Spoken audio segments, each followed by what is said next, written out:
Hi, my name is Trinity Laney, and today we will be discussing emotional disturbance.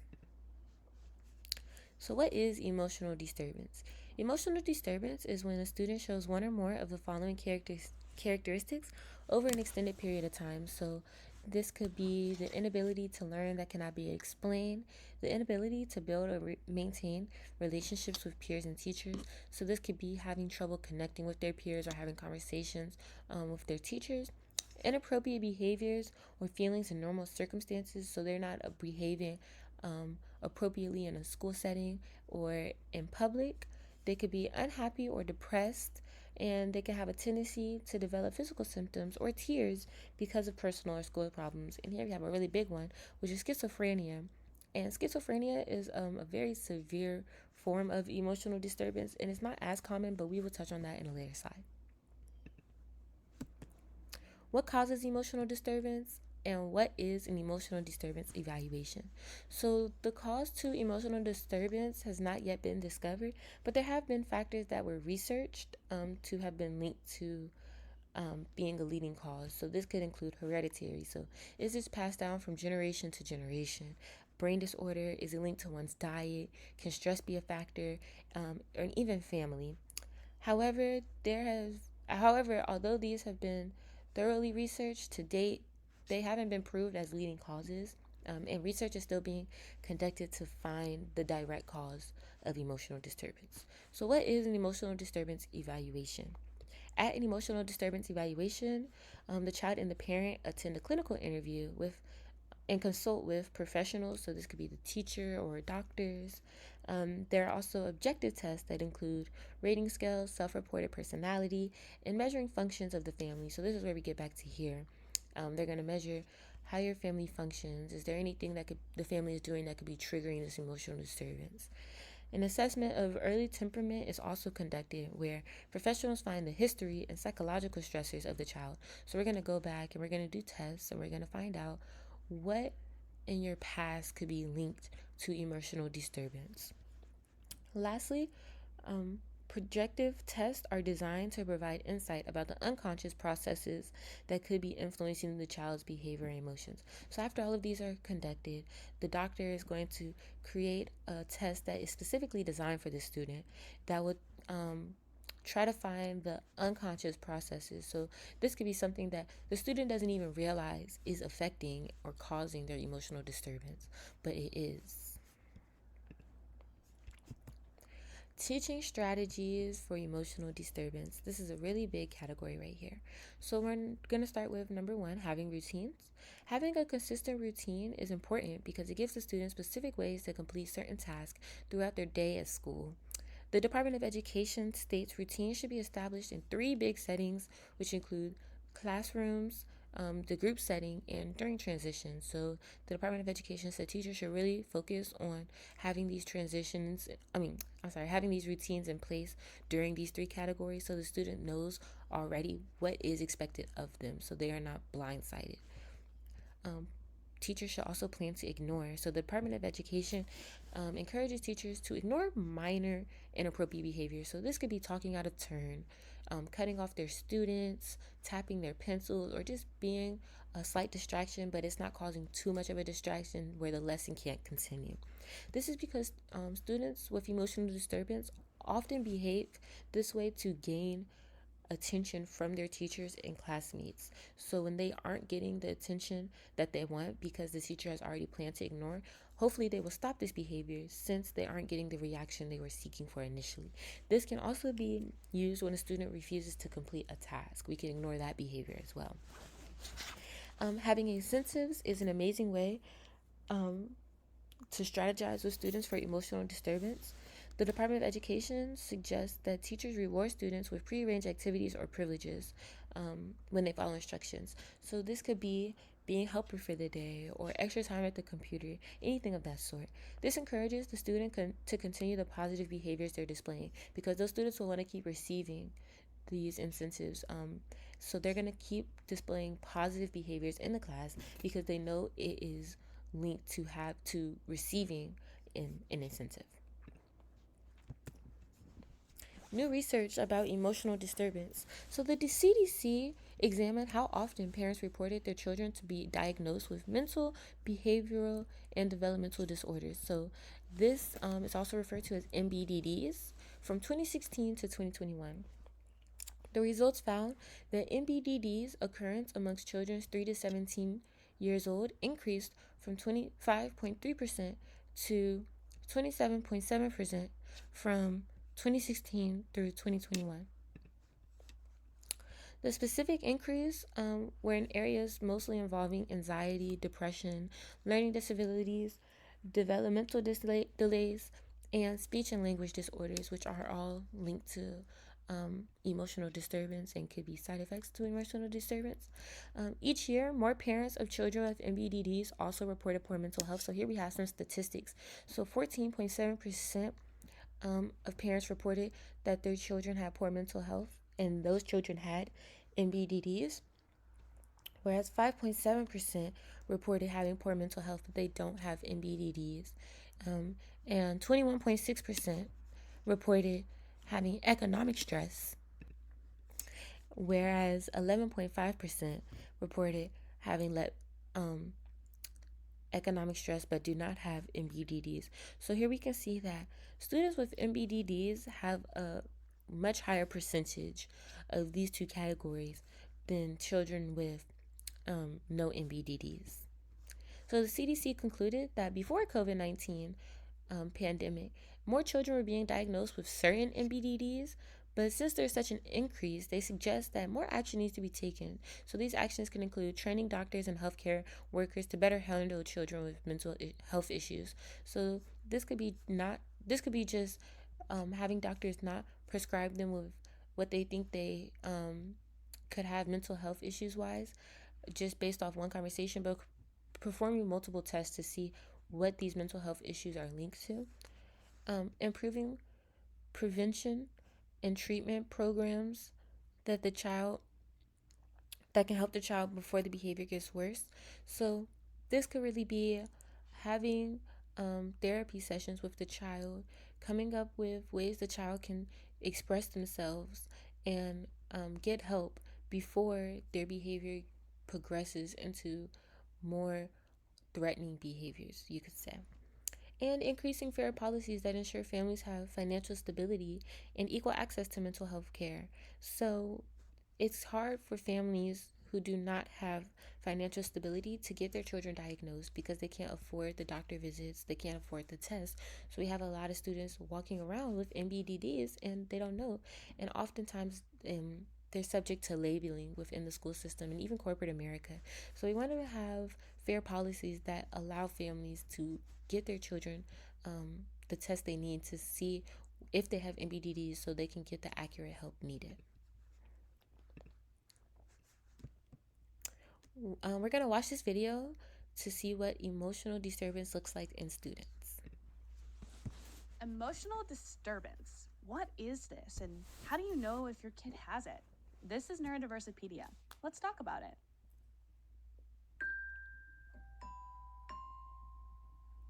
Emotional disturbance happens when kids have a really hard time either expressing their emotions, learning because of a major anxiety, or they just have a hard time processing any emotion that's happening in their life. It's usually diagnosed by a mental health professional, could be a counselor, could be a behavior therapist. The actual title of emotional disturbance is kind of intimidating, but it can be helpful in getting your kid the things that they need, the resources that help them work through those emotions. So, what are some symptoms of emotional disturbance?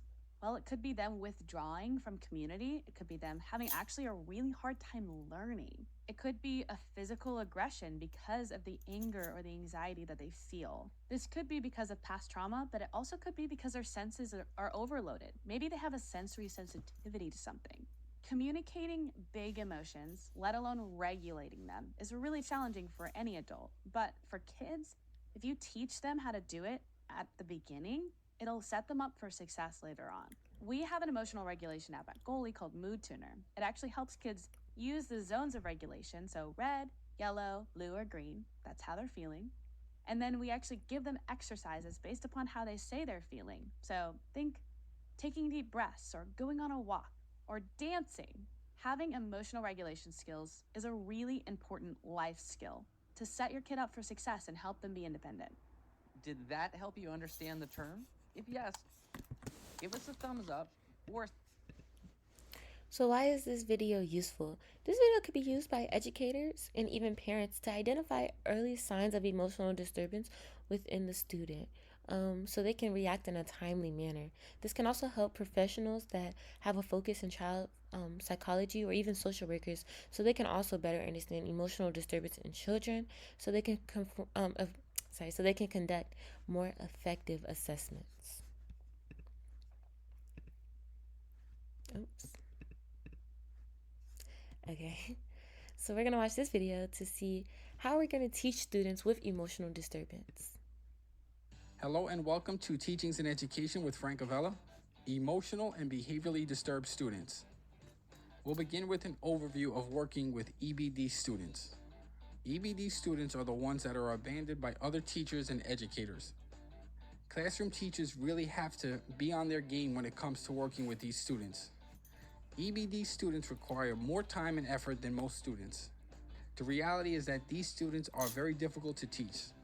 Sometimes all it takes is just one EBD student to radically change a classroom's dynamic. However, many teachers report developing strong and lasting relationships with these students. I know I have. If you're able to get through to these children, it will be one of the most rewarding experiences as a teacher. I am telling you from my personal experience. And as crazy as it sounds, they often become a teacher's favorite student because you make such a difference in their lives. Right now, I'm going to get a little technical and talk about how to define emotional and behavioral students. Children must exhibit the following characteristics over a long period of time and to a degree that is adverse to their own education. The characteristics to be described are found in the Individuals with Disability Education Act. These children have an inability to learn that cannot be explained by intellectual, sensory, or health factors. They may have a general pervasive mood of unhappiness or depression. Emotionally behaviorally disturbed students may have inability to build or maintain satisfactory interpersonal relationships with peers and teachers. They may display inappropriate types of behavior, such as trying to start fights and whatnot. Up next, we'll explore the different types of behavior. Because of their behavior, most of these students are incapable of forming good relationships. The behavior is broken down into two types: internalizing behavior and externalizing behavior. Internalizing behaviors are actions that direct problematic energy towards one's own self. For example, these behaviors include nightmares and inability to sleep, the use of drugs and substance abuse problems, high levels of anxiety and depression, as well as social isolations and a withdrawn temperament. Externalizing behaviors, on the other hand, are troublesome actions directed outward toward one's environment. For example, the destruction of school property, acts of physical violence against other students, even staff, other types of behaviors that may cause the child to end up in a youth house or jail, behaving in a loud and obnoxious way, and making threats to students and teachers. There are also a number of disorders associated with the disability. The first disorder being ODD, which means oppositional defiant disorder, where children are defiant. ADHD, attention deficit hyperactivity disorder, that have difficulties paying attention and remaining still. Anxiety, which brings with it physiological symptoms such as fear, alertness. Bipolar disorder. Individuals will go through manic and depressive stages and frequently change their mood. Next, conduct disorders, where there is no recognition of basic social rules of conduct. Antisocial behavior, characterized by being aggressively hostile toward others and society in general. Lastly, schizophrenia, a mental disorder, which occurs usually when children are old enough that they're out of school. Okay, so we're going to pause the video here just to save time, but the link could be accessed right here just by clicking this link. And there's a link to each video that is played on the tiny TV. And you can also click the link above it to access the video as well. So why is this video useful? This is amazing for teachers. It gives them insight on how they could work with students with emotional disturbance, and it breaks down the behaviors that a student may showcase. Not only that, but it gives the federal definition, which is what I said in the beginning of the video, and it gives teachers strategies that can be used in the classroom, which will help them prepare to deal with a student who is emotionally disturbed.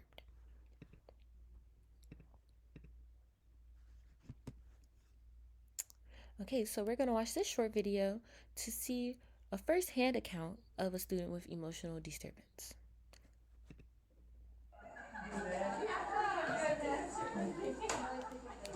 Hey, Bobby, what do you say? You gonna join us today? No. You'll wait me. Well, Bobby, do you even have any materials with you today? Does it look like I got any materials?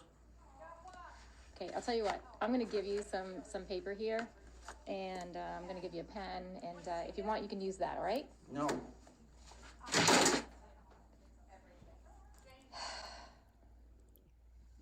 You ever had a student like Bobby in your classroom? It's maddening. It's frustrating. What does Bobby do yesterday? The same thing you just saw him do today. What's Bobby going to do tomorrow? The same thing that you saw him do today. What's Bobby likely to do next week? The same thing. Instinctually, you want to walk over and just take his hood off his head and say, sit up and pay attention and learn. This is a great class. But we can't do that. Bobby's one of those children with some emotional disturbance. Sometimes it's hard to say whether a kid is making it up or just being defiant. But, he presents as being defiant, and he presents as being extremely disrespectful in some adults' eyes. But for Bobby, he lives in a very different world. The world he doesn't understand is the one that we'd like him to understand. So every day, I do exactly what you saw me do. I go up and I say to him, Bobby, you want to join us today? And he says, no. So I give him materials, and he puts them on the floor. I'm waiting for that one day that if I consistently be there for him and he stays in my classroom, remember, don't ask him to leave, because how's he going to learn if he's not there? He'll just go put his head down with his hood over his head in the office somewhere. And that's, of course, more comfortable. At least he's going to hear what's going on, and he's bright enough to take in that instruction. Someday, one day, I hope, if I'm there for him, he may peek around that corner of his hood. He may pick up that paper one day and even just put a little design or a doodle on it. And if he does, I'm getting somewhere. These kids are depending on you more than you can imagine. Believe me, it's hard to walk by a kid with a hood over his head who refuses to lift his head up off the desk. But the more I push him away, the more I'm feeding into exactly what he wants. Hey, Bobby, you gonna join us today? Look like I'm going to join you. Alrighty, here's your paper, here's a pen. Okay, let's go ahead and get started, y'all. Here we go. Remember that thing we were talking about yesterday? Page 273. How exciting is this stuff? Hey, history's going to repeat itself at some point, right? All right, y'all. Let's get started. Why is this video useful? So this video is useful to anyone curious on what emotional disturbance can look like. Polly Bath, the creator of the video, gives encouraging words to educators about working with students like Bobby. And of course, this video is a skit, but it is a very real representation of what emotional disturbance can look like. And she mentioned a lot of points that we talked about in previous sides, like ignoring Bobby's behavior. She said that she doesn't kick him out of the classroom because that is feeding into what he wants, but she does patiently wait for the time to come around where he will eventually take steps into participation. So at the end of the video, Bobby finally wrote his name on his paper. That is Bobby taking steps towards becoming more accustomed to the way of the classroom and more engaged with the classroom. It just might take some time. Polly Bath also states that teachers, well, she doesn't state it, but to summarize, she's saying teachers just be patient with students like Bobby. Eventually they will come around, but if you do kick them out, that's making it worse than if you just let them stay in the classroom and have their time to bask in their emotional disturbance.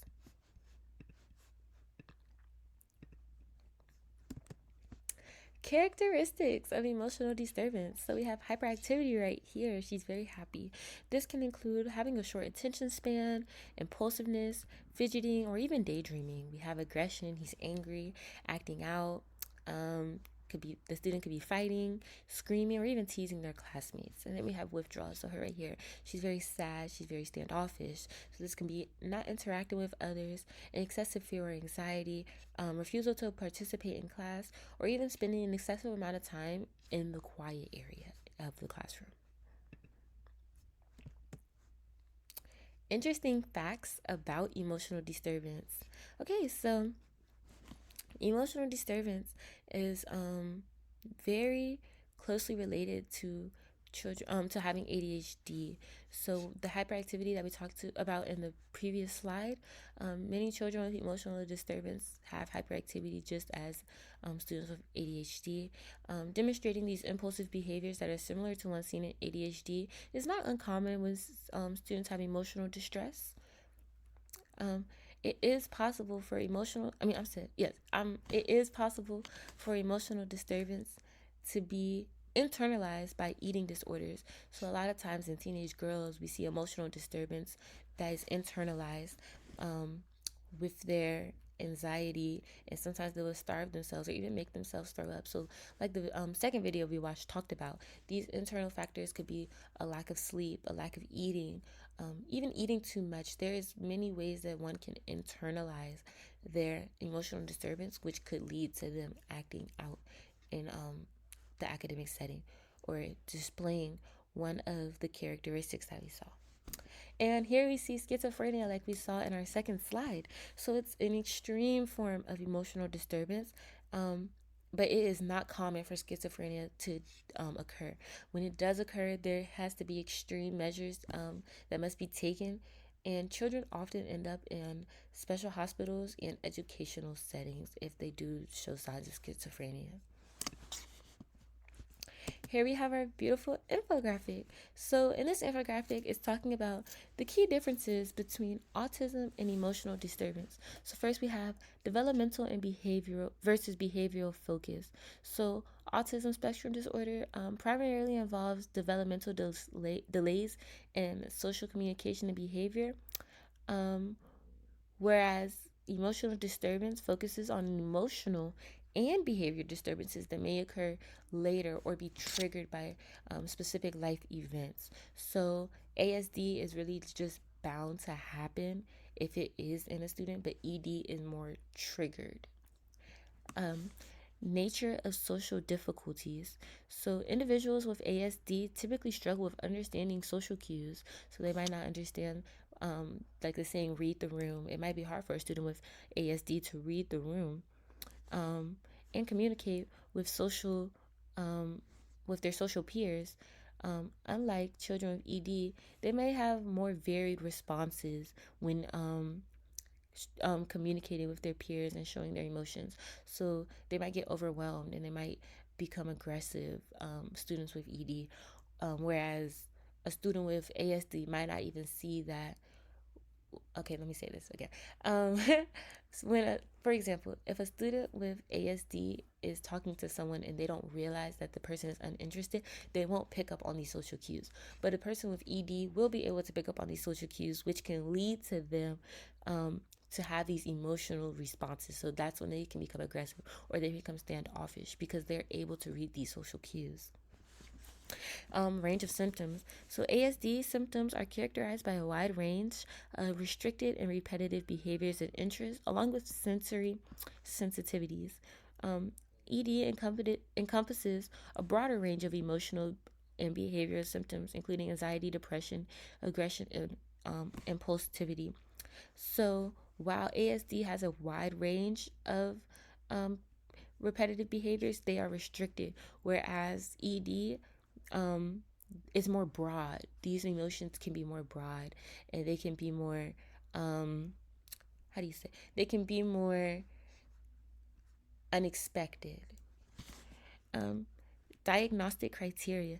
ASD diagnosis is based on specific criteria related to social communication deficits and restrictive repetitive behaviors outlined in the DSM 5. ED diagnosis considers the severity and persistence of the emotional behavior symptoms, often related to school and social impairment. So this goes back to talking about the different tests that they do to see what's linked to ED. So when we were going over the different tests that they test the family, they test their history. With ASD, they aren't doing that. It's solely related to social communication deficits. And here are all my references that I use. So these are the pictures, any websites that I went to, and yes. So thank you for watching my screencast.